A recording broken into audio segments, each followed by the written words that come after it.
भाई, अगर कोई इंडिया से विजिटर वीज़ा पे आ रहा है यहाँ पे, तो इंश्योरेंस वो इंडिया से लेके आएगा या कनाडा की कंपनी से ले? मैं यही प्रेफर करता हूँ हमेशा कैनेडियन कंपनी से लेनी चाहिए।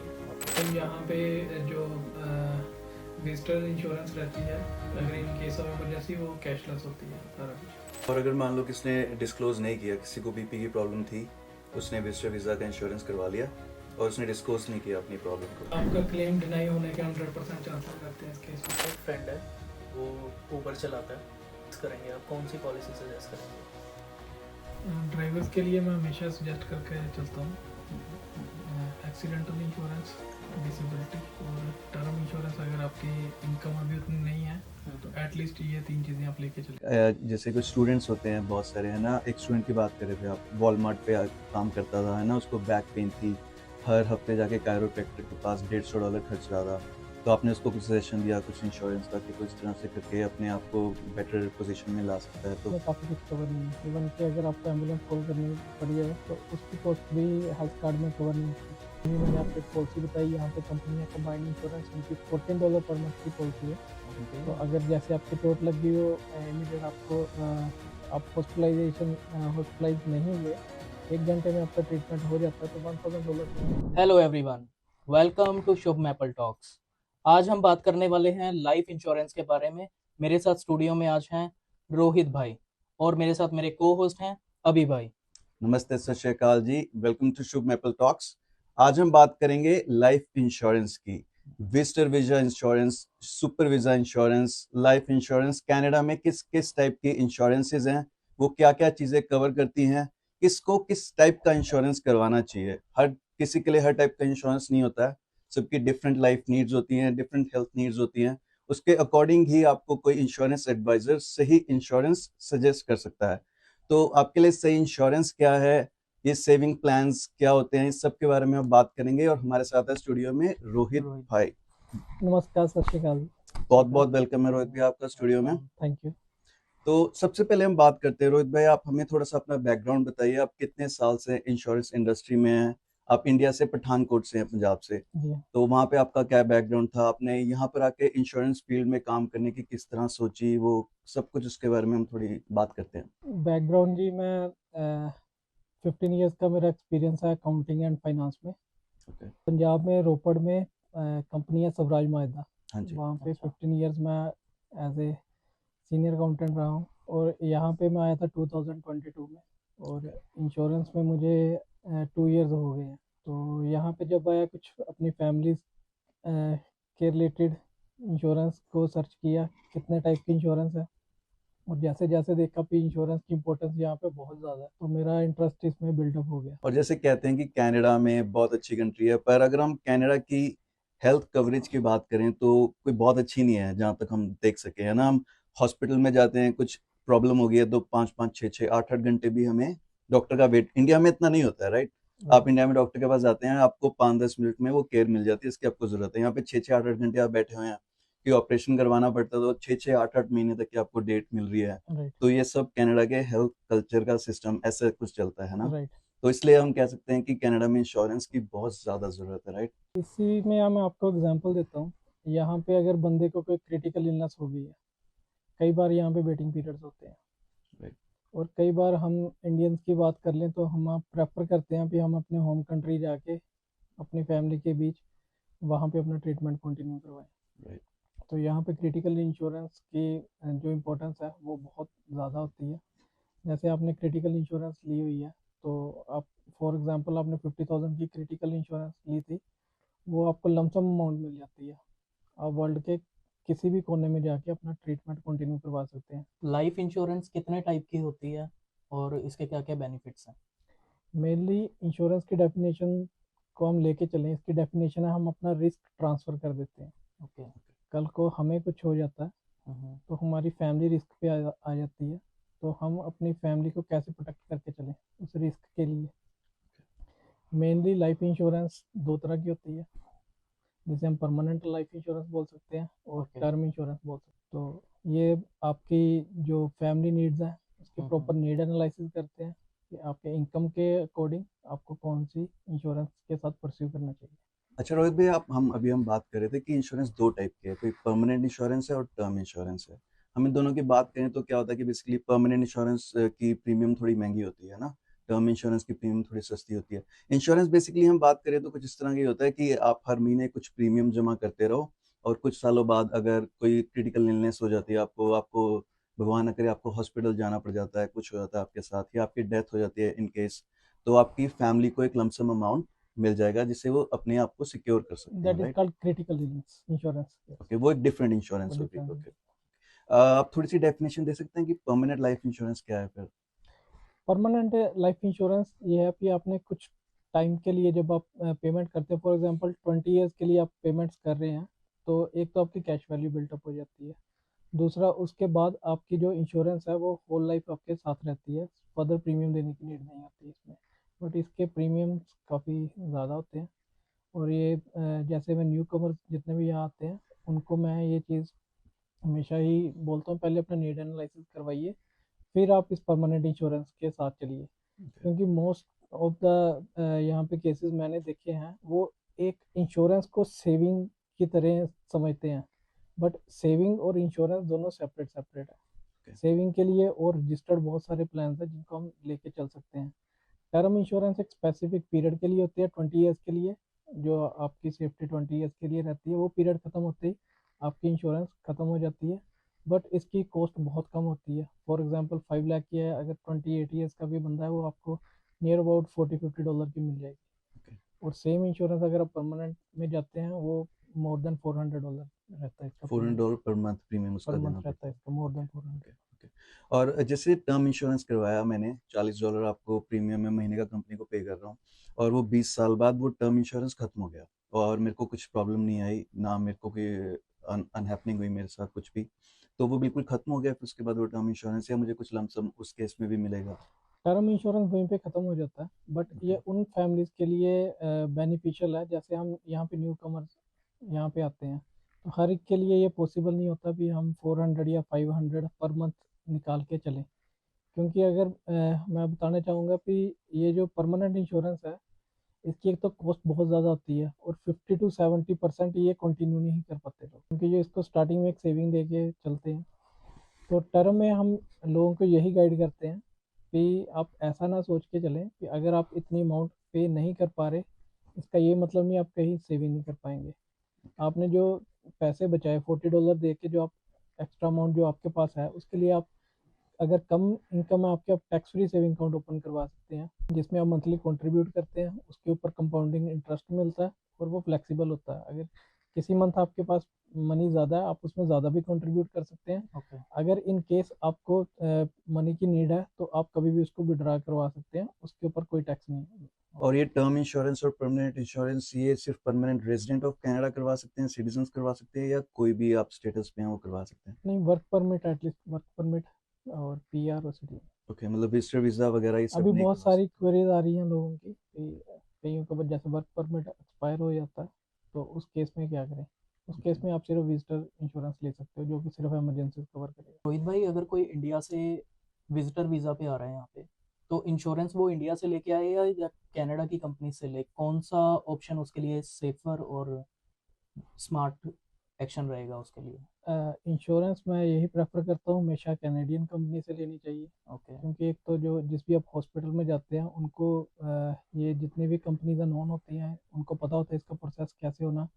और मोस्ट ऑफ द टाइम यहाँ पे जो विजिटर इंश्योरेंस रहती है, अगर इन केस ऑफ इमरजेंसी, वो कैशलेस होती है सारा कुछ। और इंडिया में कई बार जो वहाँ की पॉलिसीज होती है, उसमें कोई ना कोई इशू आ सकता है। ओके, मान लो अब मैं इंडिया से कनाडा आया, फ्लाइट करके आया, और मेरे पास कोई इंश्योरेंस नहीं था, मैं यहाँ के आके बीमार हो गया, या फिर मुझे चोट लगी, मान लो मैं गिर गया और मेरे सिर में चोट लगी, थोड़ा खून निकल गया, मैं हॉस्पिटल गया, तो मुझे 100% पेमेंट वहाँ पे करनी पड़ेगी, राइट? अगर मान लो कोई इंश्योरेंस नहीं है तो बंदा क्या एक्सपेक्ट कर सकता है, मतलब आया और गिर गया, चोट लगी, हॉस्पिटल जाना पड़ गया, तो किस टाइप की उसको पेमेंट्स देनी पड़ सकती हैं हॉस्पिटल में? एक नॉर्मल अगर आप एक्सरे की बात ले रही है, वो मोर देन $1000 लग जाते $1000 हैं से ज़्यादा आपको उसमें। पे करना पड़ेगा फिर सिर्फ एक नॉर्मल एक्सरे करवाने डॉक्टर के लिए, फीस वो भी आपको आउट ऑफ पॉकेट देनी पड़ेगी, राइट? मेडिसिन सारा कुछ। राइट, और तो इसलिए कनाडा आने के लिए आपको एक विजिटर वीज़ा ज़रूर ज़रूर करवा लेना चाहिए। सही। ओके रोहित भाई, तो विजिटर वीजा की भी कोई डिफरेंट टाइप्स होती हैं कि ये वाला करवा लो तो इसकी ये टर्म हो जाती है? जैसे अभी आप एक शब्द इस्तेमाल कर रहे थे, नीड एनालिसिस, है ना? तो आई थिंक विजिटर वीजा में भी एक नीड एनालिसिस होता है कुछ। विजिटर वीज़ा में जो सबसे ज़रूरी चीज़ होती है वो आपने देखना होता है पहले आपको कोई प्री ऑक्यूपाइड डिजीज़ तो नहीं है। जैसे हम लोग बीपी और शुगर को कई लोग प्री ऑक्यूपाइड डिजीज़ मानते नहीं है और कई लोग कह देते हैं हम कोई एलोपैथी मेडिसिन नहीं दे रहे, कोई आयुर्वेदिक मेडिसिन दे रहे हैं। बट अगर आपको बीपी है वो आपको बताना पड़ेगा कि आपको बीपी है अपने एडवाइज़र को। तो उसके लिए हम प्री ऑक्यूपाइड डिजीज़ को कवर करके चलते हैं जिसका प्रीमियम थोड़ा सा ज़्यादा होता है। बट आप टेंशन फ्री हो जाते हैं। कोई भी अगर इमरजेंसी आती है प्री ऑक्यूपाइड डिजीज़ के कारण तो वो कवर रहती है इसमें। और अगर मान लो किसने डिस्क्लोज नहीं किया, किसी को बीपी की प्रॉब्लम थी, उसने विजिटर वीजा का इंश्योरेंस करवा लिया और उसने डिस्क्लोज नहीं किया अपनी प्रॉब्लम को, आपका क्लेम डिनाई होने के 100% चांसेस रहते हैं इस केस में। ओके। और अगर जेन्युइनली उन्हें पता ही नहीं था, अगर मान लो मेरा कोई फ्रेंड आ रहा है, उसको डायबिटीज है बट उसे जेन्युइनली ये बात पता नहीं है कि मुझे डायबिटीज है, तो उस केस में उसके लिए क्या होगा? उस केस में अगर किसी को पता ही नहीं था तो वो प्री ऑक्यूपाइड में काउंट फॉर नहीं काउंट नहीं होगी। होगा, ओके। अगर आपका स्टेबल थे तो एक स्टेबिलिटी पीरियड होता है, अगर कुछ टाइम तक आप स्टेबल थे, कुछ मेडिसिन नहीं थी, ओके। तो उस केस में ये सारा कुछ कवर होता है। इसकी प्रीमियम अराउंड किस प्राइस रेंज में रहती है विजिटर वीजा की? $40, $50, $100? ये बंदे की एज के ऊपर, उसकी हेल्थ के ऊपर डिपेंड करता है। ओके। सभी का प्रीमियम अलग अलग रहता है। रोहित भाई, सुपर वीज़ा और विजिटर वीज़ा इंश्योरेंस लेते हुए हमें किन किन बातों का ध्यान रखना चाहिए? लोग बेसिकली क्या क्या गलतियां करते हैं और ये कैसे बेनिफिशियल है हमारे लिए, कि लेना क्यों ज़रूरी है? कईयों को पता सबसे नहीं ना, इग्नोर करते हैं इसको।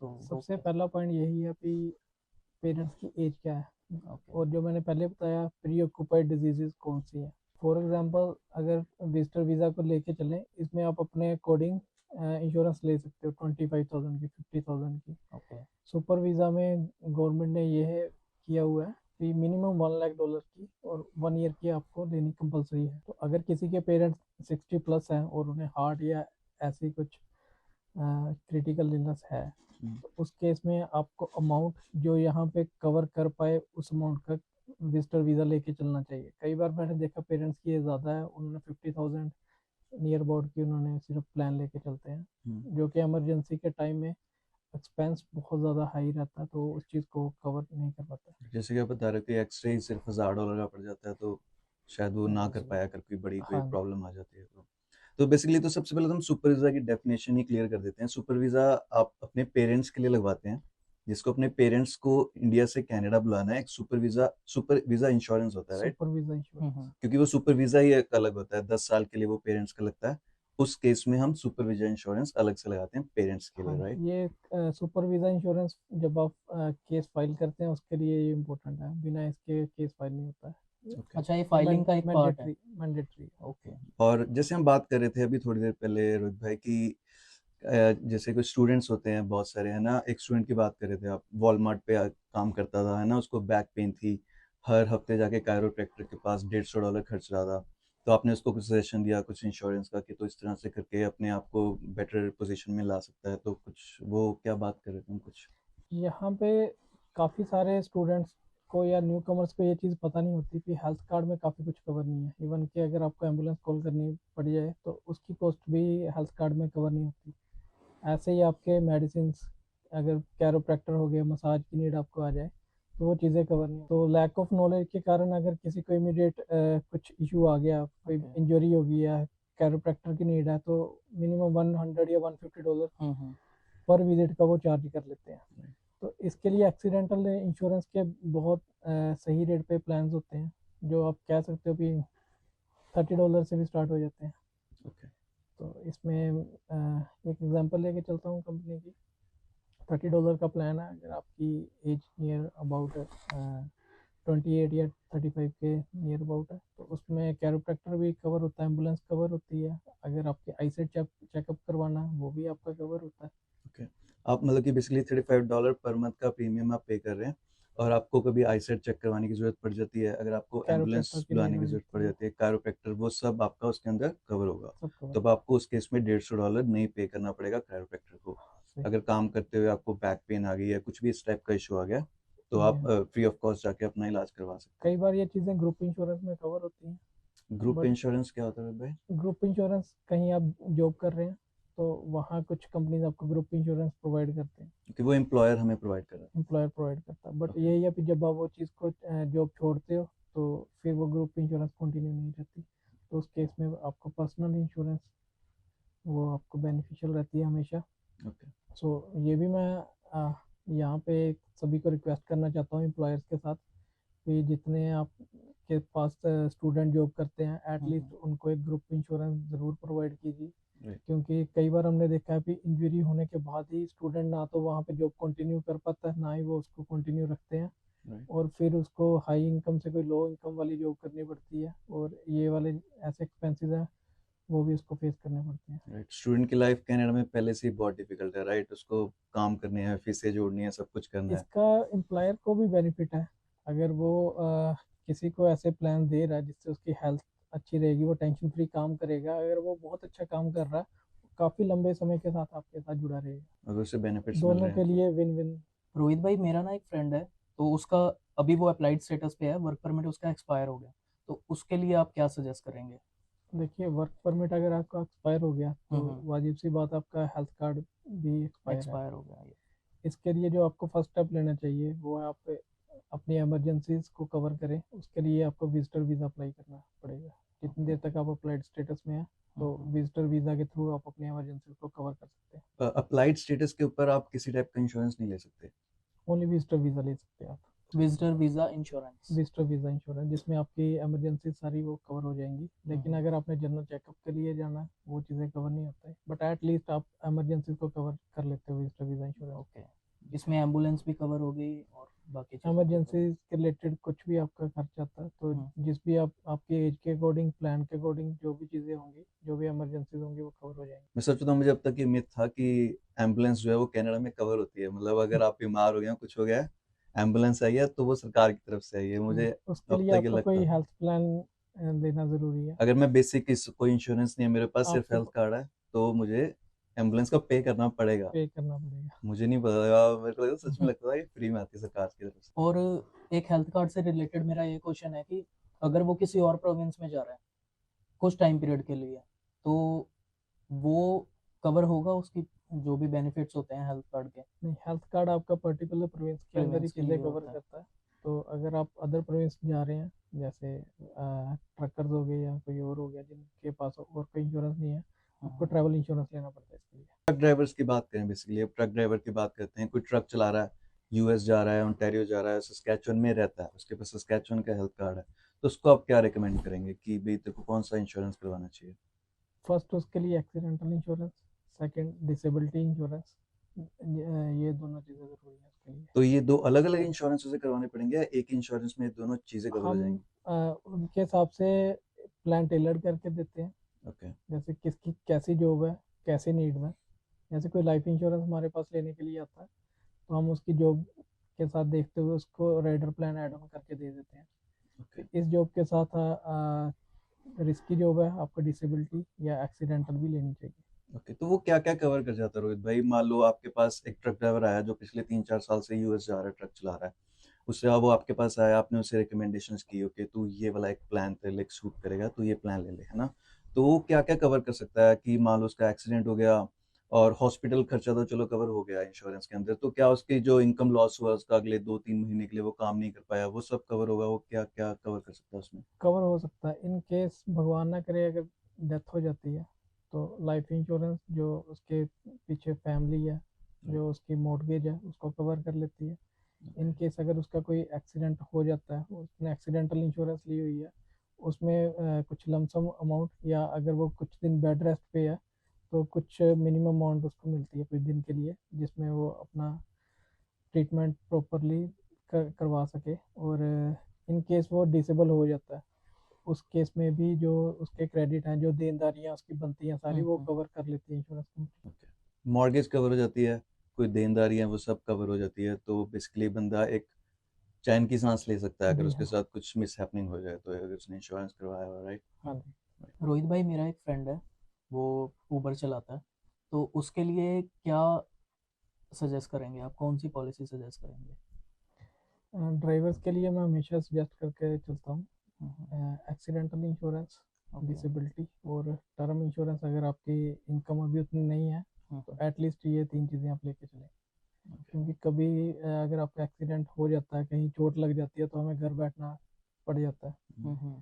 तो यहाँ पे काफ़ी अच्छी कंपनीज हैं जो आपको इमीडिएट कैश बेनिफिट दे देती हैं। फॉर एग्जांपल मिनिमम प्रीमियम आपका $20 से भी कम रहता है। तो अच्छा। अगर आप 3 दिन के लिए हॉस्पिटलाइजेशन है तो मिनिमम आपको अराउंड अबाउट $300 पर डे मिलते हैं 3 दिन के लिए। उसके बाद अगर आपको बेड रेस्ट डॉक्टर ने लिख दी है 10 डेज की, तो $100 पर डे फॉर एग्जांपल आपको 10 डेज तक मिलता रहेगा।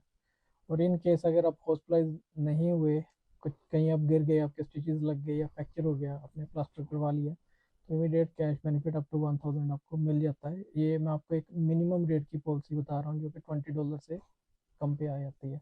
$20 पर मंथ की बात कर रहे हैं हम यहाँ पे हाँ ना। जी, एक मिनिमम पॉलिसी कोई भी ऊबर ड्राइवर स्टार्ट कर सकता है $20 पर मंथ के हिसाब हाँ जी, से, उससे भी कम उससे भी कम से कर सकता है, जिसमें कि उसको एक बेसिक कवरेज तो मिल ही जाएगी, बेसिक कवरेज मिल जाएगी। राइट? कुछ बंदा टेंशन फ्री घर पे अपनी रेस्ट करवा सकता है। फॉर एग्जांपल अगर मुझे चोट लग गई है और मैं अकेला हॉस्पिटल नहीं जा सकता, राइट। तो हम यहाँ पे अपने रूममेट्स के साथ रहते हैं, हम उनको कॉल करेंगे। एक तो हमारी अर्निंग गई, एक उसकी अर्निंग गई। राइट।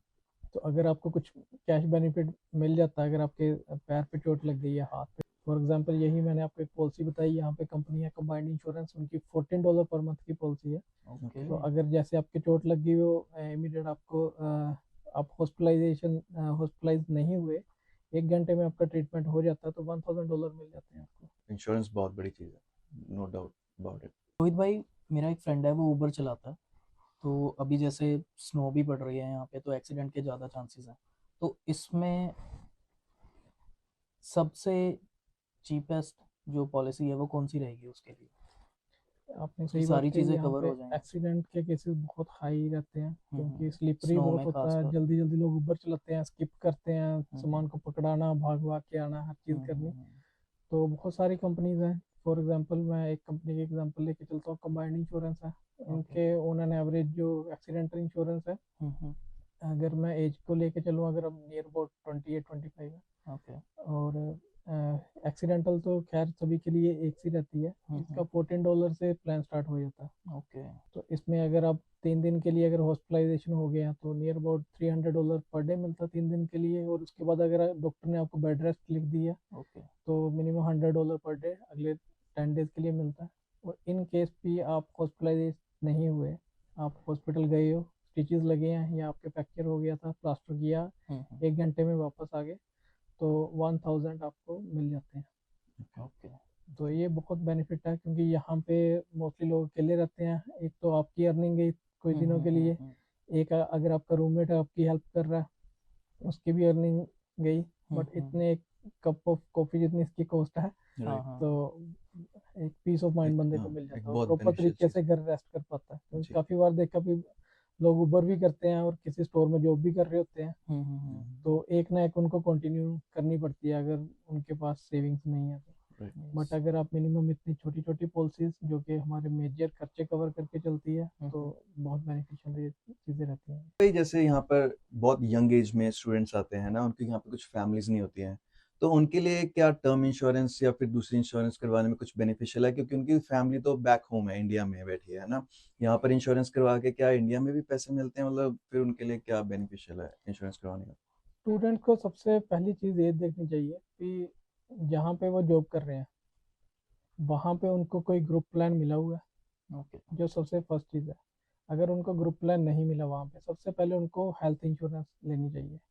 जैसे मैंने पहले ही बताया, किसी को कोई इंजरी होगी, कोई बैक पेन स्टार्ट होगी, कैरोप्रैक्टर की फीसेस $100-150 इतनी रहती हैं, तो सबसे पहले उनको अपना हेल्थ इंश्योरेंस लेके चलना चाहिए, जो कि नहीं ऑन एन एवरेज $30-40 हमारा स्टार्ट हो जाता है। जिसमें कैरोप्रैक्टर, अगर आपने आई साइट चेक करानी है, वो आपके ड्रग्स जो कि हेल्थ कार्ड पे कवर नहीं होते, ड्रग्स भी कवर होते हैं, डेंटल भी कवर होता है। ओके, मतलब अगर कोई स्टूडेंट यहाँ पर आया हुआ है तो आप उसे रिकमेंड करेंगे कि तू एक पॉलिसी स्टार्ट कर ले जिसमें बेसिक हेल्थ इंश्योरेंस तो तेरा जरूर बेसिक कवर हो ही हो। हाँ जी, वो कहते हैं क्योंकि हेल्थ इज वेल्थ, वो फर्स्ट राइट, चीज़ तो है राइट, ही है। अगर हेल्थ ही सही नहीं हो तो काम नहीं कर पाएंगे, कुछ नहीं कर पाएंगे, बिल्कुल सही, राइट? बिल्कुल। ओके, अगर वो बेसिक हेल्थ कवरेज ले लेता है तो उसकी जो ड्रग्स फीस है, उसकी आई साइट चेकअप है, कायरोप्रैक्टिक फीस है, ऐसा कुछ भी बेसिक प्रॉब्लम्स हैं वो सब उसकी उसमें कवर हो जाएंगी। कवर हो जाएंगे। और कॉस्ट सिर्फ अराउंड $30-40 का प्रीमियम होगा पर इतने का प्रीमियम होता रोहित भाई, इंश्योरेंस करवाने का राइट टाइम क्या है वैसे? है। राइट टाइम में आप ये हम इंडिया से बहुत सारे लोग यहाँ पे आए हैं, तो हम कुछ सपने लेके आए हैं। और सबसे पहला जब हम यहाँ पे लैंड करते हैं, सबसे पहली रिस्पॉन्सिबिलिटी होती है अपने फैमिली को प्रोटेक्ट करना। एक आपने शायद न्यूज़ में पढ़ा होगा, 2023 में इंसिडेंट हुआ था। एक 28 ईयर का बंदा लेक में किसी को बचाते बचाते उसकी डेथ हो गई थी। अच्छा। ऐसे बहुत सारे केसेस हैं जिसमें न्यू कमर्स आए हैं, कुछ मिस हैपनिंग होगी, कुछ ट्रकिंग में थे, डेथ हो गई, तो फैमिलीज को वापस जाना पड़ता है। और स्टार्टिंग में कोई इतनी सेविंग नहीं होती, तो गो फंड बहुत बार आपने देखा होगा, गो फंड के जरिए हम पैसे इकट्ठे करके उन फैमिलीज को वापस भेजते हैं। अगर आपने इमीडिएट आते ही एक अच्छा प्लान लिया, इन केस किसी को कुछ हो जाता है उसकी फैमिली प्रोटेक्ट रहती है, क्योंकि लाइफ इंश्योरेंस सिर्फ आपकी लाइफ नहीं कवर करती, बच्चों की एजुकेशन कवर करती है, आपके यहाँ पे खर्चे कवर करती है। एटलीस्ट जो आप अपने सपने लेके आए थे, आपके बच्चे उसको फुलफिल कर सकते हैं। और स्टार्टिंग में यही कहता हूँ, आप टर्म इंश्योरेंस के साथ स्टार्ट कर सकते हैं, जो कि बहुत सारे नॉमिनल प्राइस पे होती है। Per day 1 cup of coffee के रेट से ये आपको मिल जाती है। अच्छा, तो हम सबसे पहले यहाँ पे आते हैं, पहला स्टेप होता है गाड़ी लेना, दूसरा होता है उसकी इंश्योरेंस करवाना है। खुद की लेकिन इंश्योरेंस पहला हम स्टेप, गाड़ी के बगैर आपकी फैमिली सर्वाइव कर सकती है, आपके बिना नहीं कर सकती। पहला Right. स्टेप आप कीजिए, खुद आना और अपनी इंश्योरेंस लेना। राइट। तो आते ही सबसे पहला काम इंसान को अपने इंश्योरेंस करवाना ही हाँ जरूरी जी, है। मैं कई बार देखता हूँ यहाँ पे आप यंग एज में होते हैं, तो आज मैं इंश्योरेंस अप्लाई करता हूँ, आपका within 1 week insurance start हो जाती है। जैसे इस चीज़ को आप पोस्टपोन करते रहते हैं, कल को यहाँ पे सभी को स्ट्रेस है, बीपी शुगर जैसी बीमारियाँ कॉमन है। इस केस में आपका प्रीमियम तो डबल होता ही होता है, साथ में इस प्रोसेस को टाइम बहुत लग जाता है। कई बार जो हमारे नॉर्मल प्लान होते हैं वो कंपनियां डिनाई भी कर देती हैं, उनको गारंटेड प्लान के लिए रह जाते हैं। गारंटेड प्लान या एनहांस प्लान बहुत कॉस्टली होते हैं, ऑलमोस्ट डबल पे जाते हैं। Right, right. और यहाँ पे कनाडा में सबसे बड़ी प्रॉब्लम होती है कि विजन और डेंटल तो बिल्कुल कवर नहीं होता है, राइट। और ये बहुत ज़्यादा एक्सपेंसिव है, राइट। दांत में पेन हो गया, कुछ हो गया तो बहुत ही ज़्यादा पैसे लग सकते हैं आपके, अगर आपने कोई इंश्योरेंस नहीं करवाया हुआ है ना। तो उसके लिए क्या कुछ अलग अलग इंश्योरेंस टाइप्स हैं, क्या होता है डेंटल केयर कवर करने का? हाँ जी, डेंटल के लिए इंश्योरेंस आपको अलग लेनी पड़ती है, आप हेल्थ इंश्योरेंस ले सकते हैं। जैसा कि मैं अभी इस इंटरव्यू से पहले बात कर रहा था आपसे, हाँ जी, कि एक क्लाइंट थे 2 महीने पहले उनके कॉल आई थी, कुछ उनको डेंटल इशू था, तो उनको मैंने 28 ईयर उनकी एज थी, $41 का प्लान बताया था, और उन्होंने उस टाइम उसको पोस्टपोन कर दिया। और मेनली डेंटल प्लान में क्या होता है, कुछ वेटिंग पीरियड होता है। जैसे आप अभी प्लान लेते हो, आफ्टर 3 मंथ वो स्टार्ट होगा, और स्टार्टिंग में फॉर एग्जांपल 75% उसका कवर होगा अप टू $750 फॉर एग्जांपल लेके चल रहा हूँ। मोस्ट ऑफ कंपनीज में सेम ही होता है। और इस प्लान की कॉस्ट उस बंदे को पड़ रही थी $41, लेकिन उसने नहीं लिया। अभी उसके पेन ज़्यादा स्टार्ट हो गई, तो उनका कॉल आया कि मुझे कल ही डेंटल के पास जाना है, या मैं 1 या 2 वीक से आगे पोस्टपोन नहीं कर पाऊंगा। तो अब उनके लिए दूसरा प्लान आता है जो विदाउट वेटिंग पीरियड होता है, वो प्लान उनको $115 का पड़ेगा पर मंथ उनको अब पर मंथ, 115 पे करना पड़ेगा। ओके। More than double. तो सही टाइम बस बेसिकली आज ही है इंश्योरेंस करवाने का, है ना? सही प्लान टाइम आज ही है, आज सही ही। प्लान लेने का, राइट, राइट। अपने एज के अकॉर्डिंग, और जो आपकी ज़रूरतें हैं उसको प्रोटेक्ट करके चले। Right. क्योंकि अगर आप सेविंग के पॉइंट ऑफ व्यू से स्टार्टिंग में सोचते हैं, तो आप हमेशा परमानेंट पॉलिसीज की तरफ जाते हैं, उनके प्रीमियम को देख के आप डर जाते हैं। बट एक अच्छा फाइनेंशियल या इंश्योरेंस एडवाइज़र होने के नाते पहले आपका नीड एनालिसिस किया जाता है, जितनी अमाउंट आप निकाल सकते हैं उसी के अकॉर्डिंग ही आपको पॉलिसी प्रोवाइड की जाती है, जो कि आपके पॉकेट के अकॉर्डिंग आप पे कर सको। राइट। अगर किसी ने भी हमारे व्यूअर्स में भी अगर इंश्योरेंस नहीं करवाया हुआ है, इंश्योरेंस करवाना है, वो आके आपसे मिलेंगे, सबसे पहला काम आप करेंगे, आप उनकी नीड को एनालिसिस करेंगे, उनकी इनकम देखेंगे आप कितनी है, उनको देखेंगे कोई हेल्थ की कोई बीमारी तो नहीं है, तो उस हिसाब से आप उनको एक प्लान सजेस्ट करेंगे जिसका एक प्रीमियम होगा। हर किसी के लिए एक स्पेसिफिक अलग टाइप का प्लान बन सकता है, हर राइट। फैमिली की नीड्स अलग अलग है, हर फैमिली की एज अलग है, उनके कईयों में प्रॉब्लम्स हैं, क्रिटिकल इलनेस है किसी को, तो हर एक का प्लान हम अकॉर्डिंग टू एज और अकॉर्डिंग टू जो हेल्थ इश्यूज हैं उसके अकॉर्डिंग टेलर करके देते हैं। ऐसा नहीं होता कि इंश्योरेंस बहुत महंगा है जी मैं नहीं करवा सकता, है ना, वो आपकी इनकम पे डिपेंड करता है। वो आपकी इनकम पे डिपेंड होगा, और आपको कौन सा प्रोडक्ट सूट करता है उसके अकॉर्डिंग ही आपको दिया जाएगा।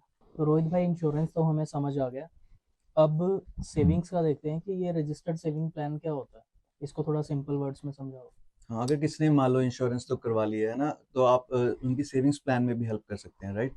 तो वो उसके बारे में थोड़ा सा बताइए, वो क्या होता है, कैसे अगर आप होता है? प्रॉपर प्लानिंग के साथ चलना चाहते हैं तो बहुत सारी कॉस्टली पॉलिसीज लेने से पहले, जैसा कि मैंने पहले ही बोला, परमानेंट इंश्योरेंस लेने से हम्म। पहले ये रजिस्टर्ड सेविंग अकाउंट्स होते हैं, आप इनका यूज़ कीजिए सेविंग के लिए। ओके। फॉर एग्जांपल अभी आप न्यू कमर है, आपकी इनकम इतनी ज़्यादा नहीं है, आपने घर लेना है और आपके बच्चे छोटे हैं, हम स्टेप बाय स्टेप चलेंगे। हम्म। घर लेने के लिए आप first home saving account open करवा सकते हैं, ओके। जिसमें आप मान लीजिए 10,000 आप डालते हैं और आपकी जो ईयरली टैक्सेबल इनकम है वो 60,000 थी, वो लेस होकर 50,000 रह जाती है। और जब आपने अपने होम की फर्स्ट डाउन पेमेंट देनी है, उस पर भी कोई टैक्स नहीं लगता। उसके बाद आता है भी आपकी सेविंग के लिए, उसके लिए आप tax free saving account start कर सकते हैं। जब आपके सेविंग कम होती है, आप टैक्स ब्रैकेट में, लो टैक्स ब्रैकेट में आप आते हैं, तो इसमें आप मंथली कुछ ना कुछ अमाउंट डिपॉजिट करवा सकते हैं एंड जब मर्जी आप निकलवा सकते हैं, उस पर भी टैक्स नहीं लगता। ये बहुत फ्लेक्सिबल अकाउंट है और कंपाउंडिंग इंटरेस्ट के साथ साथ इसमें बहुत अच्छी ग्रोथ मिलती है। एंड उसके बाद अगर आपके बच्चे छोटे हैं, आप RESP account, registered education saving plan करवा सकते हैं।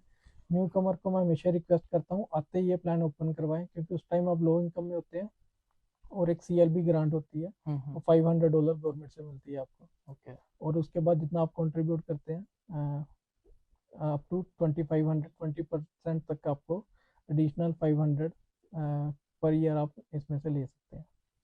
इसमें भी ऐसा कुछ नहीं होता ना कि मान लो मैं तो भी बहुत कम कमाता हूँ जी, मैं बहुत कम इनकम है मेरी, तो मैं ये सब मेरे लिए कुछ बेनिफिशियल नहीं है। मैंने आपको पहले बताया RESP तो अगर आपकी जीरो इनकम आप स्टार्ट कर सकते हैं, ओके। CLB तो एटलीस्ट आपको गवर्नमेंट से मिलेगी। भी आपको कुछ ना कुछ ग्रांट टैक्स मिलेगी। फ्री सेविंग अकाउंट भी आप, फॉर एग्जांपल हम एक कंपनी को लेके चलते हैं, इंडस्ट्रियल अलायंस, आप $25 का एक फंड आप वहाँ से स्टार्ट कर सकते हैं। ओके, तो ये बेसिकली सब फंड्स होते हैं जिनमें इंटरेस्ट भी कंपाउंडिंग मिलता है बाद में, हाँ राइट? जी। तो इस एंड CLB को अप्लाई कैसे कर सकते हैं? CLB आपके जो CRA अकाउंट के अकॉर्डिंगली, आपके इनकम के अकॉर्डिंगली वो गवर्नमेंट से आपको डायरेक्ट आता है। वो ऑटोमेटिक होता है, उसके लिए ऑटोमेटिक, अप्लाई नहीं करना पड़ता? उसके लिए अप्लाई नहीं करना पड़ता, ओके। वो CRA से लिंक होता है सारा कुछ। अच्छा अच्छा। बस आपके अकाउंट इनकम से खुलवाना पड़ता है अकाउंट basically। ओपन करवाना पड़ता है, और लास्ट ओके। जब आप अर्निंग अच्छी हो जाती है, आप अपना RRSP अकाउंट ओपन करवा सकते हैं। इसमें आप जितना अमाउंट डिपॉजिट करवाते हैं उसमें भी आपको टैक्स बेनिफिट मिलता है। और जब इसको विड्रा करवाएंगे, most of the time after 60 करवाएंगे, उस टाइम आपकी अर्निंग भी इतनी नहीं होगी, तो आप लो इनकम स्लैब में आएंगे, तो ये भी काफ़ी यूज़फुल है। रोहित भाई, थोड़ा RESP के बारे में बात करते हैं।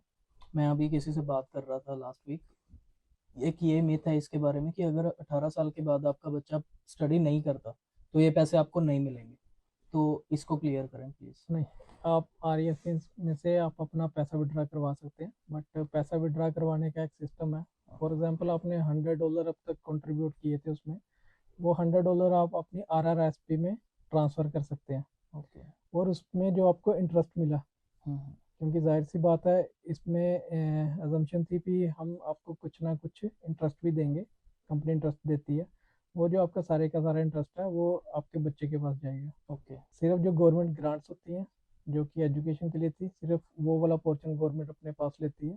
आपका पैसा और आपका इंटरेस्ट वो बिल्कुल सेफ रहता है, वो आप विड्रा करवा सकते हैं। तो ये टैक्स फ्री रहती है अमाउंट? जो आपका पैसा वो RRSP में जाएगा, ओके। ठीक है, और जो इंटरेस्ट रहेगा उस पर टैक्स लगेगा, लेकिन जाहिर सी बात है आपका बच्चा उस टाइम इतनी हाई इनकम स्लैब पे नहीं होगा, बहुत नॉमिनल सा टैक्स लगता है, वो भी क्रेडिट बेनिफिट आ जाता है वापस। अभी RRSP की बात कर रहे थे, वो उसको भी डिफाइन कर दो थोड़ा सा, वो क्या होता है? RRSP हमारी एक प्लानिंग होती है हमारी रिटायरमेंट के बाद के लिए, ओके। जिसको हम रजिस्टर्ड रिटायरमेंट इनकम फंड में ट्रांसफ़र कर सकते हैं, या एक लमसम एन्युटी दे के हम मंथली बेस पे कुछ ना कुछ हम अपना लगवा सकते हैं, जो हमें मनी आती रहे और हमारी ओल्ड एज अच्छे से निकल जाए। RRSP में जो आप भी अमाउंट आप कंट्रीब्यूट करते हो उसका टैक्स बेनिफिट मिलता है आपको। ओके। फॉर एग्जांपल अगर आपने 10,000, पुरानी एग्जांपल लेके चलूँगा, आपने RRSP में कंट्रीब्यूट किया और आपकी टैक्सेबल इनकम 60,000 से 50,000 रह जाती है। अच्छा रोहित भाई, हम सेविंग्स प्लान्स की बात कर रहे हैं ना, इसके अंदर दो सेविंग्स प्लान और हैं हमारे, एक TFSA और एक FHSA, tax free savings account और फर्स्ट होम सेविंग्स अकाउंट। इस पे थोड़ी सी बात कर लेते हैं, कब खुलवाना चाहिए, इसके क्या क्या बेनिफिट्स हैं। मैंने आपको आरआरएसपी का बेनिफिट बताया था कि हमारी इनकम ज़्यादा, टैक्स स्लैब ज़्यादा, तो हम उससे टैक्स बेनिफिट ले सकते हैं। वैसे ही अगर आपकी इनकम कम है, कहीं ना कहीं सेविंग की नीड तो बंदे की रहती है, तो आप फर्स्ट हम सेविंग अकाउंट और tax free saving account start करें। टैक्स फ्री सेविंग अकाउंट में आप जितना पैसा डिपॉजिट करते हैं उस पे आपको कंपाउंड इंटरेस्ट के साथ ग्रोथ तो मिलती है, और अगर आपको पैसे की नीड है जब आप उसको विड्रा करते हैं उस पर कोई टैक्स नहीं लगता। तो मेनली आप जितनी जल्दी सेविंग अपनी स्टार्ट करना चाहते हो उतनी जल्दी आप ये अपना अकाउंट ओपन करवा सकते हैं। And first home saving account के लिए सबका सपना होता है अपना यहाँ घर। आके अपना घर ले। आप इसको ओपन करवाएं। एक तो इसमें भी आप जब मनी आप डिपॉजिट करवाएंगे उसका टैक्स बेनिफिट मिलेगा, उस पर ग्रोथ मिलेगी।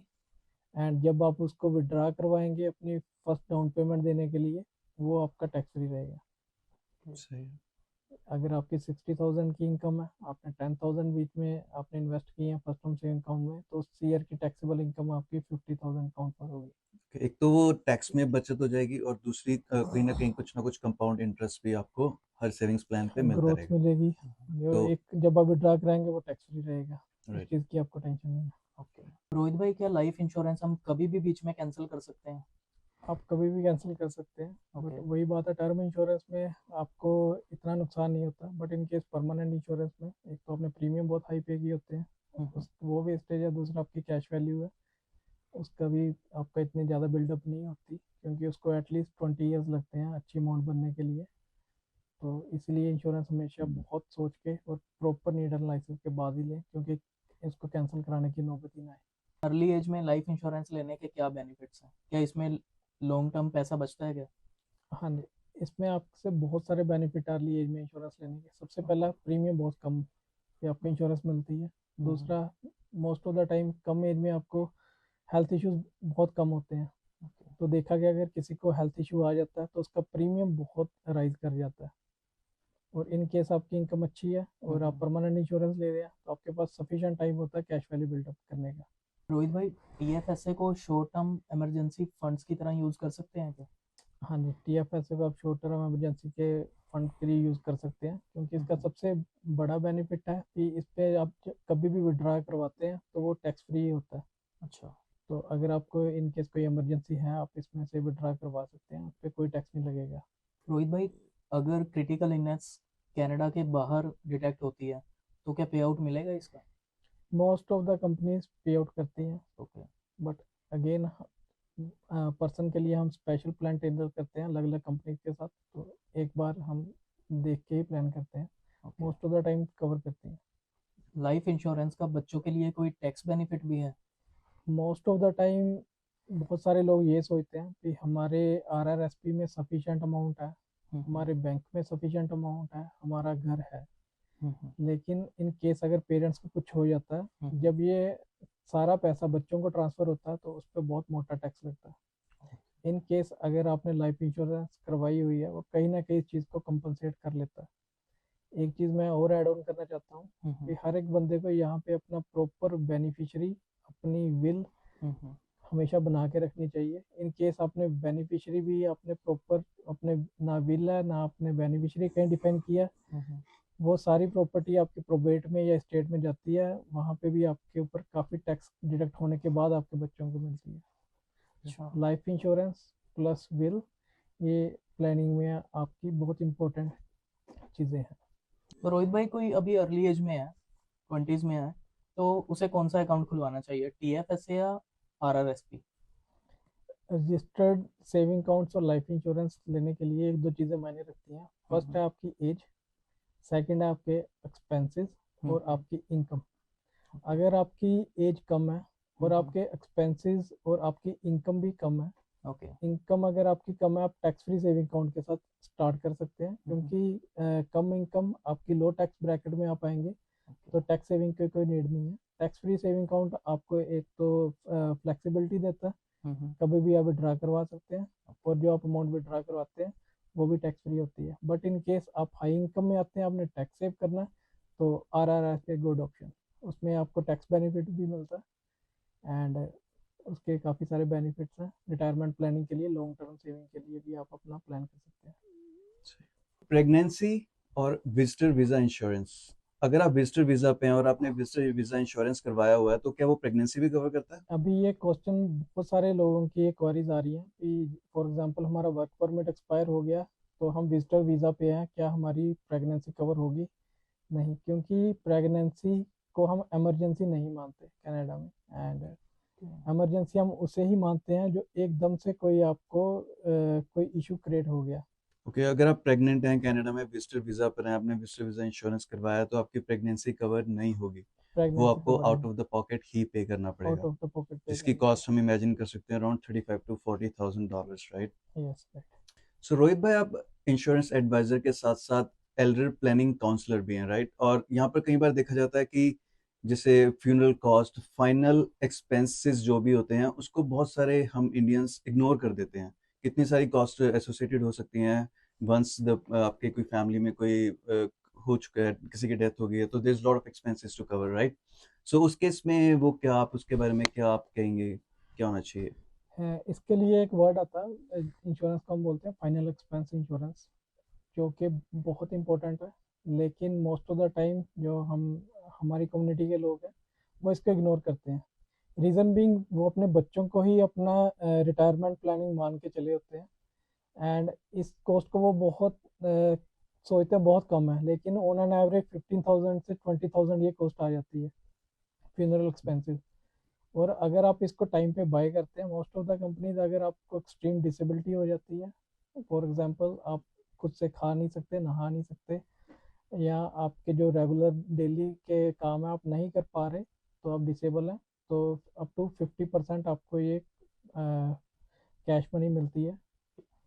एंड इन फ्यूचर अगर फ्यूनरल कॉस्ट की बात करें तो वो इसको भी कवर करती है, क्योंकि यहाँ पे हर एक बंदा चेक टू चेक चलता है। ये फ्यूनरल एक्सपेंस इंश्योरेंस बहुत इंपॉर्टेंट है। तो कहीं ना कहीं हमारे पेरेंट्स के लिए एक फ्यूनरल एक्सपेंस इंश्योरेंस बहुत इंपॉर्टेंट है, जी क्योंकि जो फाइनल एक्सपेंसेस किसी भी इंसान के आ सकते हैं डेथ के बाद, वो $15,000 से $20,000 तक हो सकते हैं, राइट? जाहिर सी बात है, सब कुछ मिलाकर, सो इट्स वेरी इंपॉर्टेंट। एक सो ये, पीस ऑफ माइंड मिलता फैमिली राइट, को। राइट।